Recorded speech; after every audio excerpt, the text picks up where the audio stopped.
باتیں اسی تعلق سے امام نووی رحمۃ اللہ علیہ فرماتے ہیں، جو مسلم شریف کے بڑے شارح ہیں اور بڑے عالم ہیں، غیر مقلد بھی ان کو مانتے ہیں۔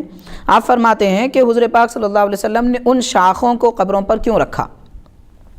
لِكَوْنِهِمَا يُسَبِّحَانِ مَا دَامَا رَطْبَيْنِ، کہ وہ دو شاخیں جب تک کہ تر ہیں اللہ کی تسبیح بیان کرتے ہیں، اس وجہ سے سرکار نے ان مزارات پر رکھا۔ وَلَيْسَ لِلْيَابِسِ تَسْبِيحٌ، اور جو سوکھی ہوئی چیزیں ہوتے ہیں وہ زیادہ ذکر نہیں کرتی، تو اس وجہ سے سرکار نے تر چیزوں کو رکھا۔ اب اس کے بعد امام نووی رحمۃ اللہ علیہ فرما رہے ہیں آگے، یہ دیکھیے، آپ نے اہل سنت کے علماء پہ طریقے پر تو اعتراض کر دیا، جو چاہے کرنا تھا کر دیا۔ اب دیکھیے امام نووی رحمۃ اللہ علیہ کیا فرما رہے ہیں؟ وَاسْتَحَبَّ الْعُلَمَاءُ قِرَاءَةَ الْقُرْآنِ عِنْدَ الْقَبْرِ لِهَذَا الْحَدِيثِ، اس حدیث شریف کی بنیاد پر، اس حدیث کو دلیل بنا کر علماء کرام نے مزار کے پاس قرآن شریف پڑھنا مستحب قرار دیا، کیونکہ تر چیز اللہ کا ذکر کرتی ہے، اس وجہ سے مزار پہ رکھی گئی۔ تو بندہ جب کوئی تر چیز ذکر کرے تو یہ کمال ہے، انسان خود اللہ کا ذکر کرے تو پھر کیا کمال ہوگا؟ تو اس وجہ سے علماء نے قبر کے پاس، مزار کے پاس قرآن شریف پڑھنے کو مستحب قرار دیا۔ لِأَنَّهُ إِذَا كَانَ يُرْجَى التَّخْفِيفُ بِتَسْبِيحِ الْجَرِيدِ، کہ ایک شاخ کی تسبیح کی وجہ سے عذاب میں کمی کی امید رکھی گئی ہے، فَتِلَاوَةُ الْقُرْآنِ أَوْلَىٰ، تو قرآن شریف کے تلاوت پر عذاب میں کمی ہونا تو اور زیادہ مناسب ہے، اور زیادہ بہتر ہے، اور زیادہ یقینی ہے۔ تو امام نووی نے باب مباشرۃ الحائض میں اس کو بیان کیا۔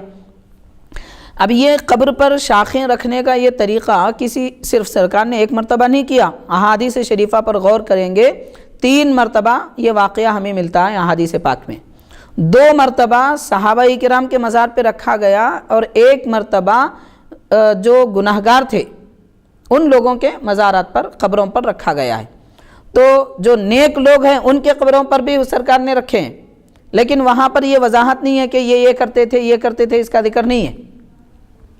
تو جو اس کام میں، گناہ میں مبتلا تھے، اس کی حدیث الگ ہے۔ اس کے علاوہ دوسری حدیثیں ہمیں کنز العمال میں، معجم کبیر طبرانی میں، اور مجموع الزوائد میں اور دیگر مقامات میں ہمیں یہ روایت ملتی ہے، جس میں وجہ نہیں بیان کی گئی کہ یہ کیا کیا عمل کرتے تھے، بلکہ صرف سرکار نے شاخیں رکھی۔ اس کی تفصیلات ہمیں اس طرح ملتی ہیں۔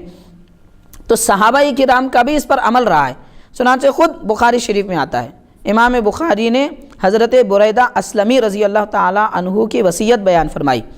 اوصى بریدۃ الاسلمی ان یجعل فی قبرہ جریدان، حضرت بریدہ اسلمی رضی اللہ عنہ نے وصیت فرمائی انتقال سے، وصال سے پہلے، کہ میری قبر پر 2 شاخیں رکھی جائیں۔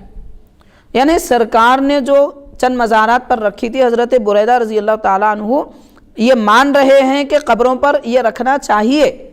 تو جب یہ بھی بخاری سے ثابت ہے، بخاری باب الجرید علی القبر میں اس باب میں یہ روایت موجود ہے، تو جب صحابہ کرام کا بھی اس پر عمل رہا ہے تو پھر اس پر اعتراض کرنے کی کوئی بات، کوئی گنجائش نہیں رہی۔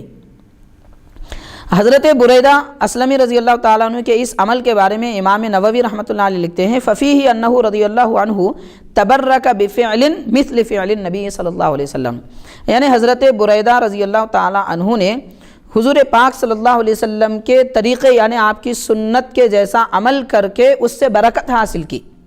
یعنی ان شاخیں رکھنے کی برکت اپنی جگہ، لیکن سرکار نے ایسا کیا تھا، تو یہ کیا تھا اس لیے کر کے آپ نے برکت حاصل کی، یعنی آپ کو 2 برکتیں حاصل ہوئی۔ تو ایسی کئی ایک روایات ہمیں ملتے ہیں، جس سے یہ ثابت ہوتا ہے کہ مزارات پر اگر پھول ڈالے جا رہے ہیں تو اس میں کوئی برائی اور قباحت نہیں ہے۔ یہ صحابہ کرام کا بھی طریقہ رہا ہے۔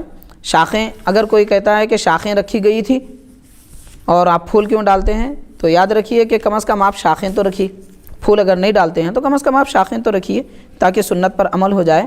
اور یہ کوئی ایک مزار کے ساتھ خاص نہیں تھا، کئی ایک مزارات پر بھی رکھی گئی ہیں، اور اس کے علاوہ صحابہ کرام کا بھی اس پر عمل رہا ہے۔